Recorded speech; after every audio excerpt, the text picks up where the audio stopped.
Oh, for today's video guys, niabot na siya ng dugay na natong gipaabot. Nabot na itong mga hito fingerlings guys. Medyo taod-taod na siya naghulat aning mga hito fingerlings nat. Ato raman ta ni aging bulan. Kaso wala ni madayon og deliver kay abi sa tag-iya og dili sad mi madayon og kuha. So kay nahurot naman ng mga similya. Ang hulat-hulat na sa ug finally karong hapon naabot na siya datong gipaabot. So yapon na po na sila naabot mong tagbaw sa kong paabot. So mauto yun na lang sa ko panglawag baboy. Sa dihang gitawag ko kay naabot na daw at mga hito fingerling. Automatic dayon, dagan-dagan oy. Bahalag nakasamad-samad akong tilog tinagan basta matali-tali. Gusto na ako pag-uwi sa mga isda. Tarang timinga pa jud kaya rang ulana. Ang dalan pa jud perting lapuka. Pero dili na namo alintana. Makita lang namo mga isda nga nagkapakapan na sa fish pan o fights na na. Ito dako sa kayong tabang ning ulan-ulan. Kaya napuno nagtubig ang fish pan. So before sa ninay-nani, tabo sa may pangitag paagi ni Angkol para di ni mahunog. Kaya matingala siya, pagasa niya nagkagabi, nagkabuntag, wala na tubig. Ito ang tubo, wala mo tarong sirado. A week before na-deliver itong mga hita fingerlings, tugod na siya ulan-ulan, walay undang-undang. Dili siya kusog pero walay undang. Mao ni karon perting punuan sa atong fish pan. Katong gi-focus ganina sa camera, mo dito itsura sa hito fingerlings no. Mga cute pa kaayo. Murag itsura og mga tadpoles kana mga baking gagmay ba. Kinumdum ko sa una sa bata pa ko. Timpong timbasak, magsunod-sunod ko sa akong papa magdaro. Kaya malingaw ko dula sa mga baki nga gagmay. Murag gito nagitsura og pantat nga gagmay pud. Ginasulod pa na ako kabo. Kaya bin ako pwede to siya maluto.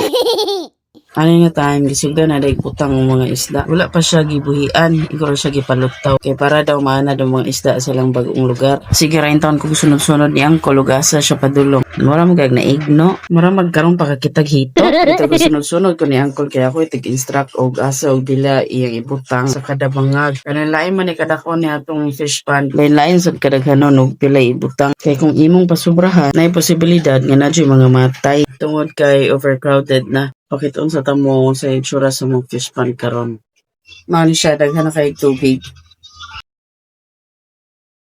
Kaya nga time gisugdan na rin yung buhi ang mga isda. Patriling-triling pa yun yung mga isda. Di pa magawas dayon. Mao ni pilnero na itong sudlan. Bali, mao ni siya ihatag ni Angkol nga kapin. Bali, 400 ni siya kabuo.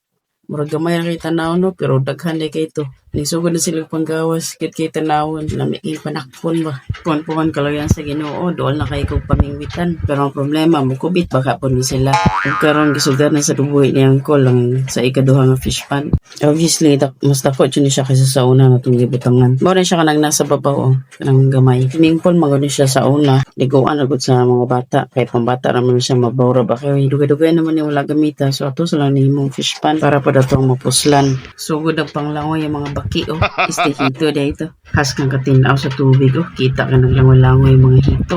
500 ay ni sila kabuok. So mustaghan siya kasi sa pilmiro. Ang tagkaluyan, mabuyan tayo sila tanan. Ato na puntas tabok. Bahalag vertikalapok. Kailangan na ito ni Mahumandayon kaya medyo nikuskusog na sa dang ulan. Isugdan na sa buhay niyang kulang sa ikatulong fish pan. 500 po ni kabuok no. Kaya medyo dako man sa ni siya ng fish pan ko. After na yung tulong gasunod. Excited na siya ko sa mutamunad ko ano sila no. Kaluyan sa Ginoo na dungag na po dato ang kabisihan no. Salamat sa akong partner no. Ka-supportive kayo. Una sa babuyan. Ikaduha kinina pong fish pan. Mga shout out tayo gang. Love you. Hihi.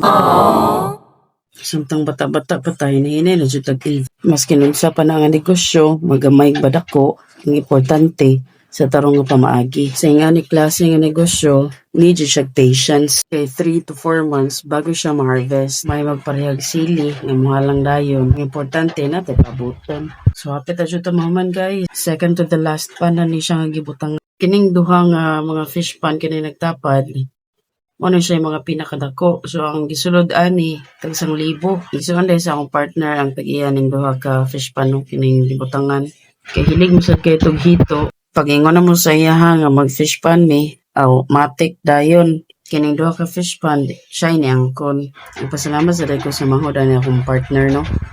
Kining tag-iya ng duha ka fish pan. Siya may ni Angkol sa pagpakural, pagpalit sa net, kay para wala yung mga makasulod na mga malalang manap sama sa halas, or biti, mga baki, or unsa pa diha. Kaya delikado na sila sa itong mga ipangbutang isda sa mata kay gagmay pa, dali ra kayong panganon. Kaya sa man itong gibutangan, so kailangan ko na magpaalam. Aw, butang ni Tagalog na day ko ani. Kay gusto man akong i-rhyme good. Pero sagdi na lang good na. Daghan kayong salamat sa mga tao nga always nagatanan sa akong video. Kung gusto ninyo makita ang kalambuan sa itong Babuyan na fish pond, please i-follow ko ninyo.